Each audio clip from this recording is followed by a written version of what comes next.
pensaban como una transmisión oral, ¿no? Por esto de la dialéctica y Sí, la sí. retórica.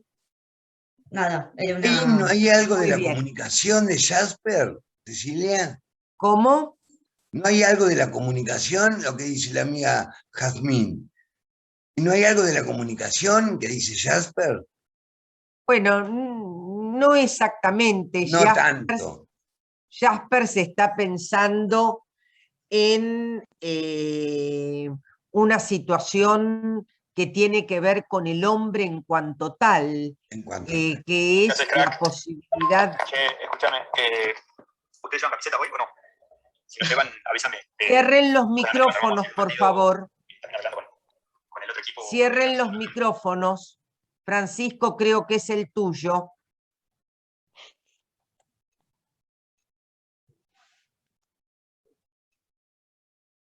Sí, Paola, están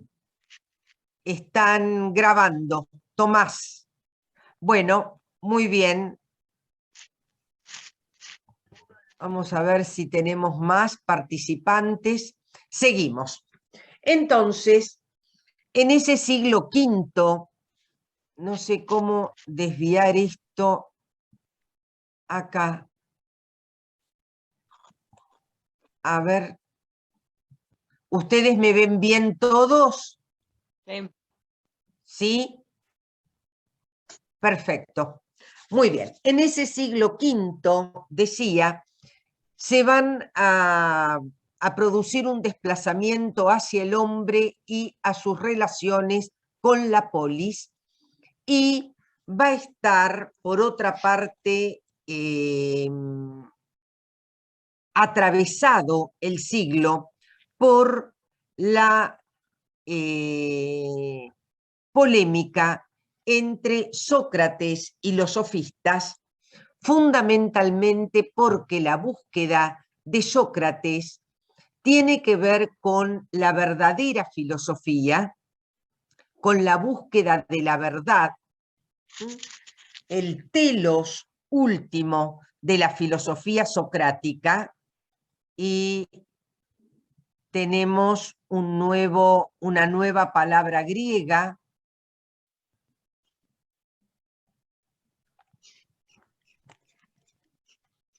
telos, y esa palabra significa fin último.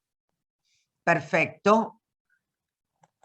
El objetivo último de la palabra, de la propuesta socrática, va a ser la búsqueda de la verdad, mientras que en la sofística lo que se da es una búsqueda del interés coyuntural, del interés que hace a la circunstancia. Ya lo vamos a ver en su momento con mayor detalle. A mí me alcanza con que entiendan que en este periodo se produce una tensión que podríamos definir como la tensión que tiene que ver con un modelo de instalación en la filosofía, como un modelo de instalación en cómo se observa la filosofía, cómo se vive la filosofía, en la medida en que Sócrates hace de la filosofía su estilo de vida y su estilo de muerte. Por otra parte, ustedes lo han recorrido muy abundantemente leyendo la Apología de Sócrates en introducción. Por lo tanto, allí vieron cómo aprender a filosofar es una forma de aprender a morir. Por lo tanto, lo que aparece es muy fuertemente toda esa perspectiva que tiene que ver con la vida, con la muerte, con el etos. Apaguen los micrófonos, por favor, queridos. No, quería hacer una consulta nada más, perdón. Ah, no, entonces sí. Dale, Diego. ¿Se puede interrumpir un segundo? Pero todos los que quieran en todo momento. Bien, no, me surgía una pregunta por lo que usted estaba explicando recién sobre el interés de Sócrates de plantar, digamos, la importancia en la sabiduría.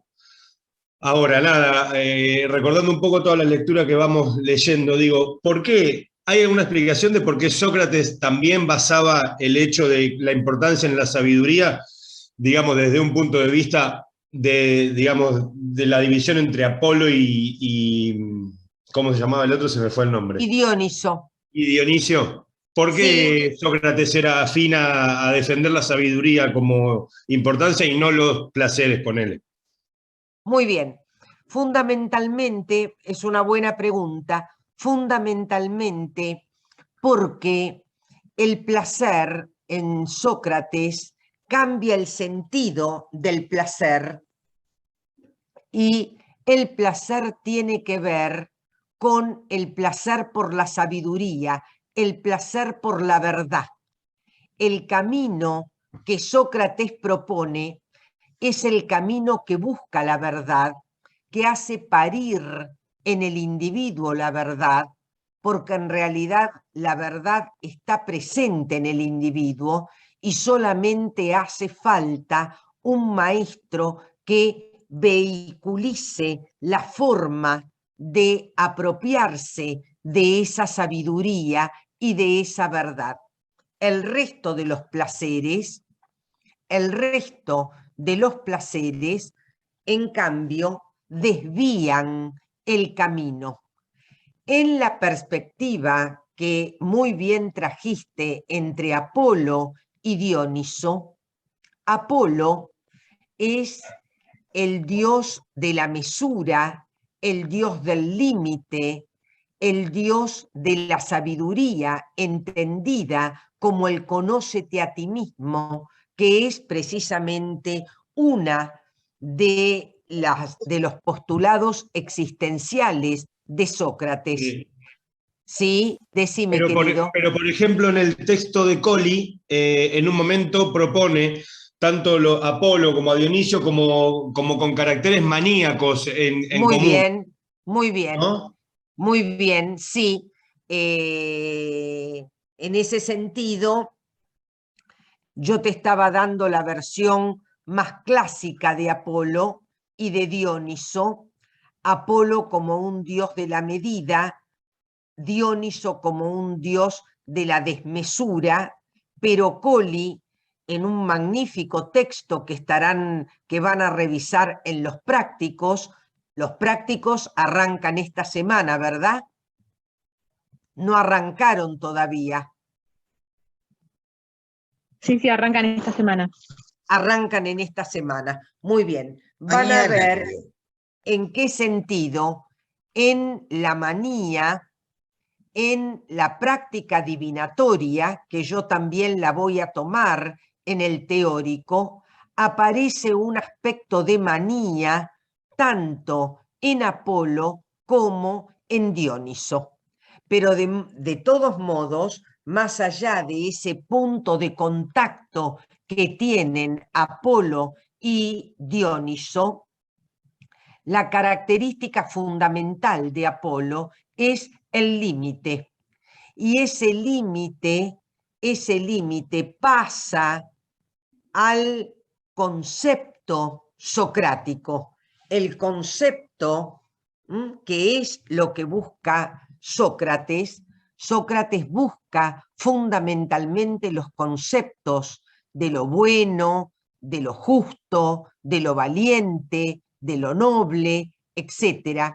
Es una forma de buscar el recorte exacto de aquello que constituye lo bello o lo bueno. Eso es un antecedente apolíneo que cristaliza en Sócrates. Claro, y él encuentra entonces a partir de los límites planteados por Apolo digamos, un punto en común y a partir de ahí él se basa en Apolo para decir que Bien, que la sabiduría es, digamos, lo importante que tiene que trascender bien. Está bien. ¿Se entiende, me faltaba Diego? ahí un... Sí, sí, muy amable, Yo ¿Se gracias. entiende? No, Pero Cecilia, perdón, yo el leyendo oráculo lo que de está... Delfos, ¿no influye? Perdón, Jamín. ¿cómo? El oráculo de Delfos, ¿no influye? Sí, sí, influye, Influye. claro que sí, en la perspectiva socrática, y la perspectiva socrática se basa fundamentalmente en ese conócete a ti mismo, que es, si lo combinamos con lo que está preguntando Diego, una indicación apolínea. Por lo tanto, efectivamente, Sócrates lo que hace, sí, bien, Mónica, bien, ahí se encuentra la arqueología como modelo, bien, ha entendido perfectamente en esta conversación que estamos teniendo con los muchachos, con Diego y con Fernando. Efectivamente, hay elementos de una indagación arqueológica, porque estamos trabajando dioses griegos, las características de los dioses griegos, para ver cómo influyen en el período antropológico, por ejemplo. Hemos excavado, hemos iniciado en un aspecto el descenso por las características de los dioses para ver cómo esas características de algún modo imprimen el modelo a seguir en lo que va a ser la Grecia clásica. Muy bien, No, Mónica. yo lo que dice Diego en algún momento, porque Nietzsche es el que habla de separación, ¿no? Sí, Por un lado y por el otro. Y después Platón sí, es el que los retoma y que dice que en realidad están unidos por esto que decía Diego de la manía. Yo en un sí, momento pensé como en una falsa dicotomía, ¿no? sí, Como que la integración, y ahí se me vino Parménides también a la mente cuando habla de lo uno y de la unidad de las cosas, y después también me fui a mucho más adelante, muchos años más adelante, muchos siglos más adelante, me fui a la unidad de los contrarios que plantea Hegel. En realidad el uno tampoco coexiste sin el otro, bien. ¿no? Es como esto, como el bien y el mal, ¿no? El bien no coexiste sin el mal y el mal no coexiste sin el bien. Jazmín, más que una falsa dicotomía, yo te diría que lo que hay en Apolo y en Dioniso es una intrínseca duplicidad. Viene muy bien, Yo puse viene muy integración bien, dinámica. exactamente, viene muy bien, por otra parte, lo que están trayendo, es muy rica la conversación, porque en algún momento vamos a entender, ténganlo presente esto, vamos a pensar el desplazamiento del mito al logos como el desplazamiento de una lógica de la ambigüedad a una lógica de la no contradicción. Y esto que está apareciendo en Apolo y en Dioniso, porque en Dioniso también hay un aspecto civilizador que lo retira de ese aspecto tan vinculado a la desmesura que le había atribuido Nietzsche. De modo tal que lo que hay que entender es una intrínseca duplicación en Apolo y en Dioniso que incorporan ambos elementos, el juego de los opuestos. Diego. Sí, no sé si debo estar asociando mal o no, por eso, bueno, aprovecho esta conversación para ir, ¿no? No se te escucha, Diego. Ah, No se perdón. te escucha.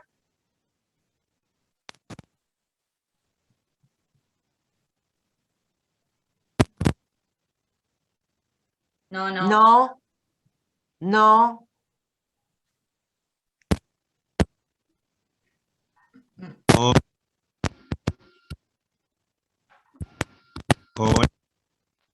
no, querido, tenés problema con el parlante. Bueno, para la próxima o escribilo. Sí, Javier, en esa intrínseca duplicidad ambos son el uno y el otro. Ambos toman características del uno y del otro. Sí, perfecto. Bueno, seguimos un poquito más para poderle darle fin al encuentro de hoy con las... sí, no lo leí. A ver, un momentito. Perfecto, perfecto. Sí, querido. Sí, muy bien asociado. Van a tener oportunidad de explayarse mucho sobre este tema, más allá de que lo traigan al teórico, que no me molesta, me encanta, la conversación, es muy culta esta clase. Me encanta que lo traigan al teórico, pero el texto clave para esto que estamos viendo es el de Colli, que es fundamentalmente un texto para los prácticos, pero ustedes pueden traer estas consideraciones al teórico y yo estaré encantadísima de contestar. El nuevo período, siguiendo los períodos que la línea de tiempo nos permitía entrever, es el período sistemático. Entonces, allí queda claro que estamos en presencia de los dos grandes sistemas, el de Platón y Aristóteles, en el siglo IV antes de Cristo, que, como su nombre lo indica, es un intento de sistematizar la totalidad del pensamiento.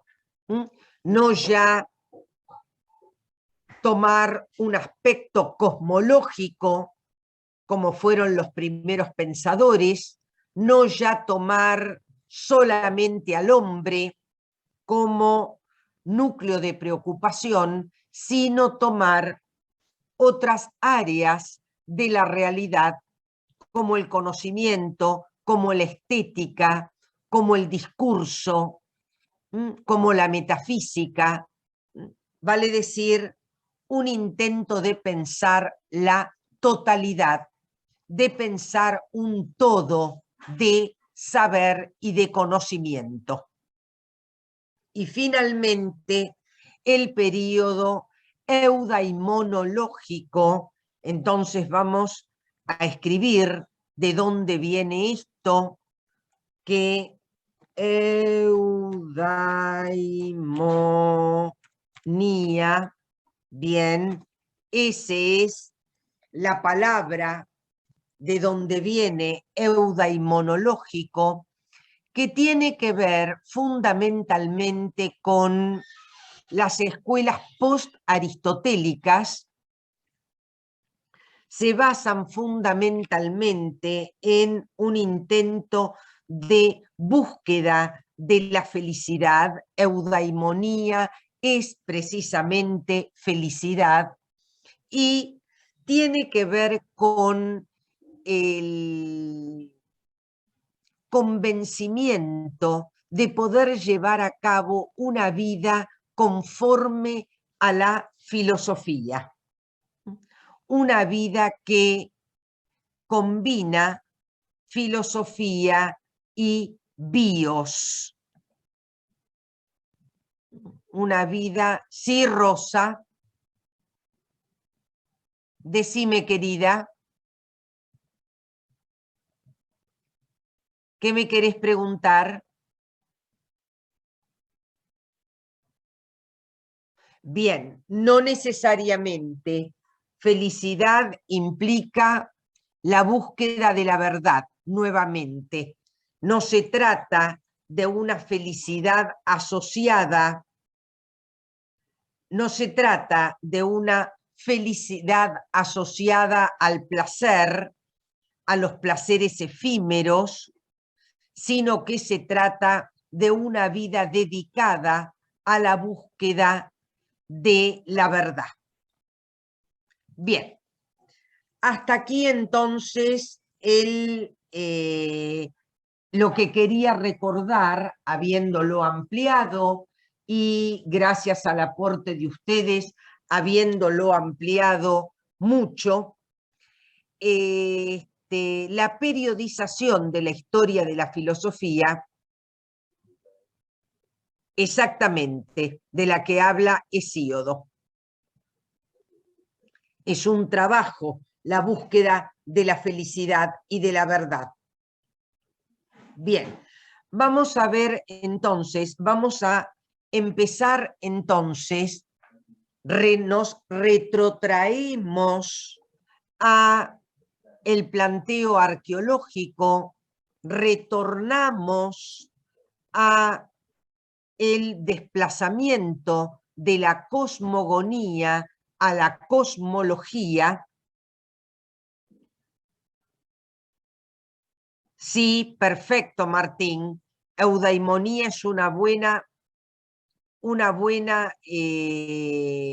mediación del hombre con el cosmos, es una forma de estar en armonía con el cosmos, y está muy bien lo que trae Martín de que sí, y según las virtudes, claro está, es muy rico lo que trae, porque efectivamente toda la preocupación contemporánea por la vinculación armoniosa con el cosmos, luego de la destrucción sistemática del cosmos, efectivamente hay todo un retorno a la posibilidad de entrar en armonía con el cosmos, de vivir una vida lo más natural posible, lo más acorde a ese cosmos posible. Bien traído, Martín. Sí, es toda la ecofilosofía, que es una propuesta muy contemporánea de pensar. Eco en griego quiere decir, viene de la palabra oikos, lo ponemos, oikos, la conocen bien, y esa ecofilosofía tiene que ver con repensar la problemática del oikos, y nuestro oikos, nuestro hogar, es el universo, ese universo sometido a destrucción sistemática, a degradación sistemática, llega un punto en que se convierte precisamente en un objeto de reflexión. Y hay algo, bien lo traes, hay algo de esa relación entre el hombre y el cosmos propio de esas escuelas post-aristotélicas. Bien.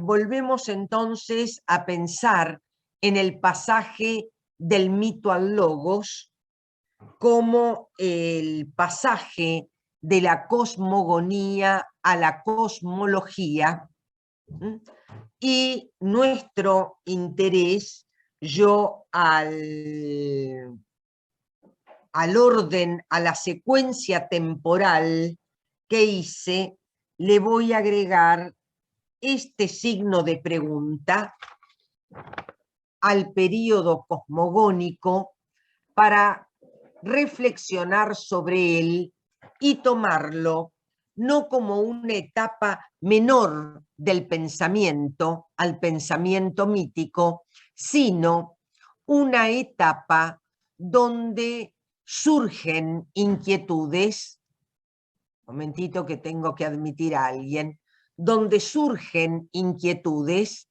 donde hay problematización sobre el cosmos, sobre el hombre, sobre la muerte del hombre, sobre los dioses.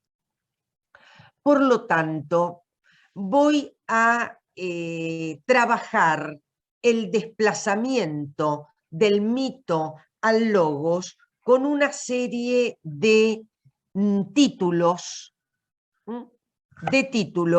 que van a ser simplemente una herramienta didáctica, porque voy a estar diciendo lo mismo, pero van a ver que cada uno me va a permitir abrir un panorama o un panorama en el pensamiento. Lo primero que vamos a decir es que se trata del desplazamiento de un esquema mental a otro esquema mental. Y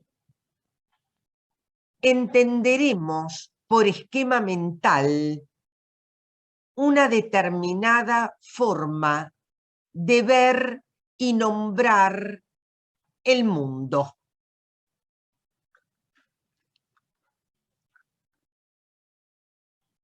Esto también representa un aporte Foucaultiano a la mirada que quiero traer, porque en un texto de Foucault,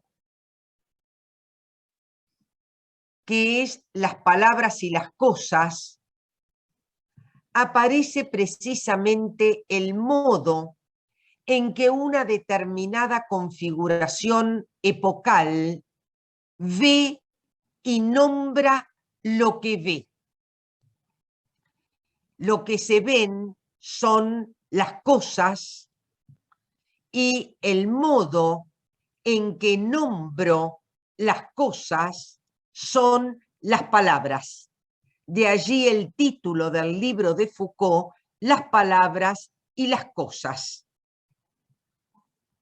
De modo tal que un esquema mental representa un determinado modo de ver y nombrar el mundo.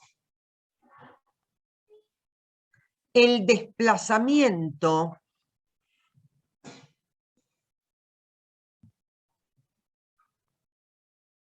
no necesariamente, Mónica, puede ser, Foucault trabaja sobre un campo de objetividades, por lo tanto, no es lo que está en las bambalinas, sino que es lo que veo. Trabaja con un campo de objetividades, con cosas que están. Entonces, el pasaje del mito al logos representa, que se da el paso de una forma más idealista a una forma que, Fernando, no termino, más materialista. Sí materialista, no necesariamente idealista.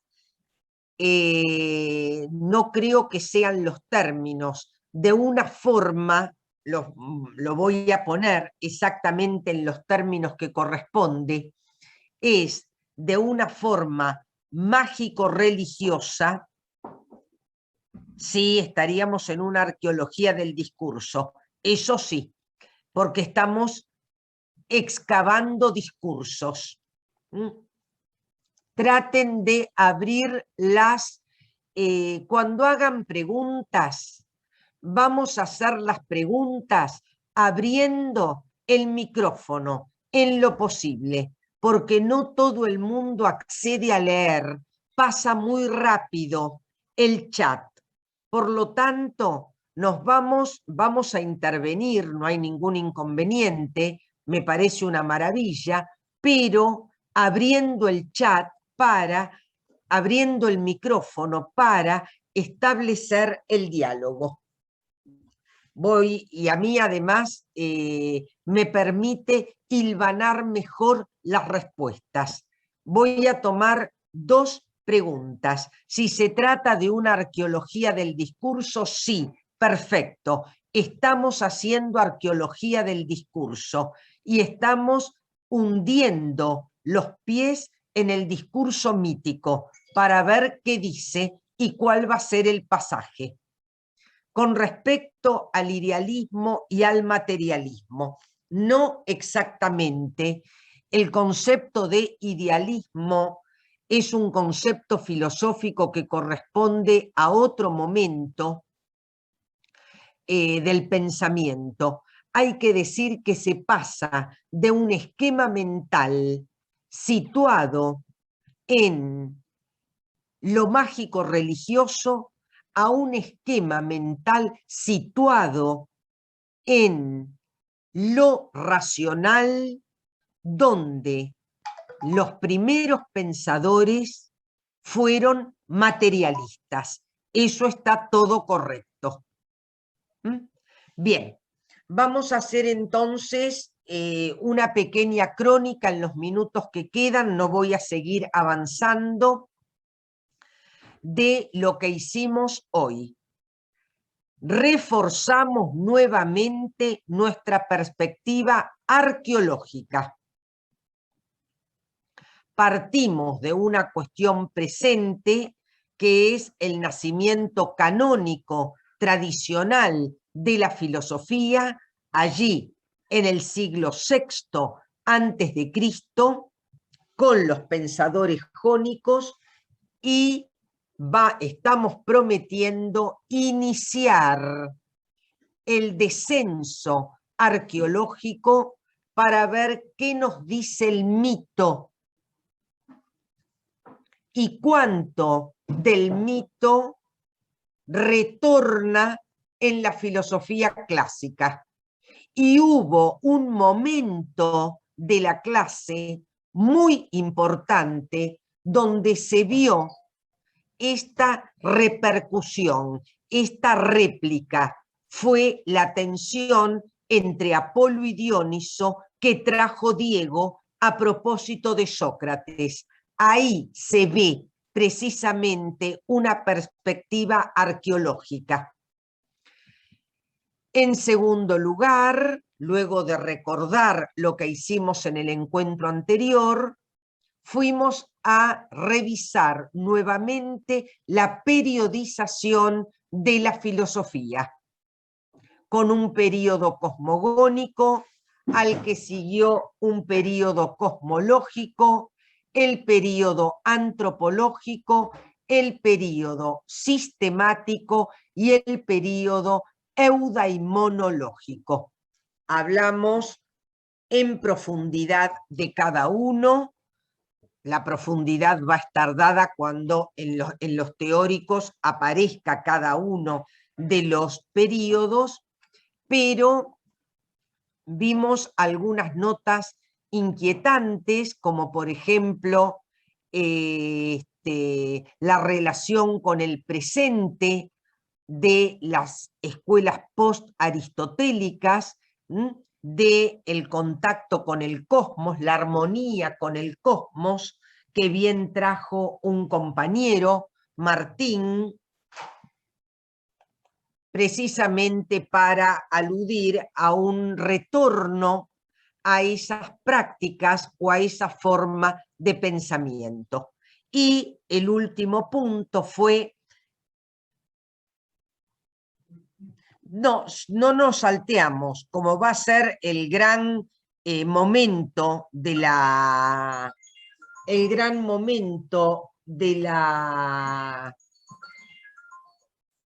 Atende, por favor, gracias. El gran momento de la cátedra, solamente dijimos, querida, que se trataba del pensamiento platónico y aristotélico. Y de los pasajes, de los modos en que vamos a nombrar los pasajes, fuimos a buscar el del esquema mental, de un esquema mental a otro esquema mental, y ahí apareció nuevamente la impronta Foucaultiana y tomo esquema mental como una forma de ver y nombrar el mundo. Las cosas, el encastre entre las palabras y las cosas que se ven y las palabras que nombran esas cosas. El mito, como esquema mental, tiene una particular forma de ver y nombrar las cosas basado en lo mágico religioso, y la filosofía tendrá otra forma de ver y nombrar las cosas basado en la razón. Bueno, queridos, hasta aquí la clase. Nos quedan 2 minutos. ¿Se entendió la clase? ¿Anduvo bien? Sí, sí, perfecto. Bueno, me alegro Maravilloso. mucho. Me alegro mucho que la vivan como Gracias, hermosa y profe. maravillosa. Profe, Sí, una única preguntita. Cuando estamos en el texto de, creo que es suyo el texto, donde dice que el mito es verdadero y es un pensamiento completo y complejo, porque Sí. opera simbólicamente y despliega un eto, mito, poética. O sea, esto de Sí. la manera de ser, una explicación del mundo real, digamos, como una obra o creación. Y después Perfecto. dice que las palabras tienen el origen en la oralidad, ¿no? Y que las palabras constituyen la decibilidad, y que las cosas instituyen la superficie de objetividades. No entiendo muy bien la diferencia entre constituir e instituir.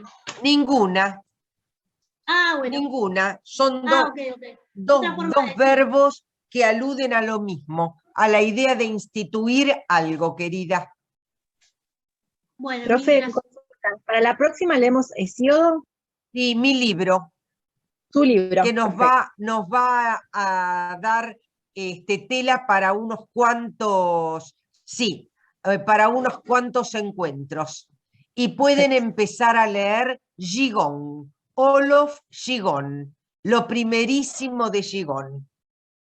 Bueno, queridos, un beso grande para todos, que tengan buena semana y cuídense.